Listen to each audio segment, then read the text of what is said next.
এবার আমার স্ট্রবেরি ফসল খুব ভালো হয়েছে। আরে এ কি, এই খরগোশ আমার স্ট্রবেরি চুরি করছে কেন? কিরে খরগোশ, তুই আমার স্ট্রবেরি চুরি করছিস কেন? ওরে বাবা, এই টমি তো আমাকে দেখে ফেলেছে।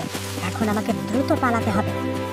আবার তোকে কখনো চুরি করতে দেখি তাহলে দেখিস তোকে কি করি। এই তো, এই আপেলগুলো বড় হয়ে গেছে। একই, আবার ওই খরগোশের শব্দ পাচ্ছি। আরে আজকের দেখতেই হবে এই খরগোশ রোজ রোজ আমার বাগান থেকে কেন ফলমূল চুরি করে পালিয়ে যায়। এই তো, আমি ওর পিছু পিছু যাচ্ছি। বাচ্চারা, এই না, তোমাদের জন্য সুস্বাদু আপেল নিয়ে এসেছি। আম্মু, আপেলগুলো খেতে অনেক মজা। এই খরগোশ মা তাহলে রোজ রোজ এ কারণে ফলমূল চুরি করত। আমি এখন ওই বাচ্চাদের জন্য কিছু একটা করব। এই তো, এবার আমাদের গাজরের ফসল খুব ভালো হয়েছে, তাই ওই মা খরগোশকে চুপি চুপি এই গাজর দিয়ে সারপ্রাইজ দেব। আরে, কোনো এক ভালো লোক আমাকে গাজর দিয়ে গেছে। এখন এগুলো আমি আমার বাচ্চাদের খেতে দিব।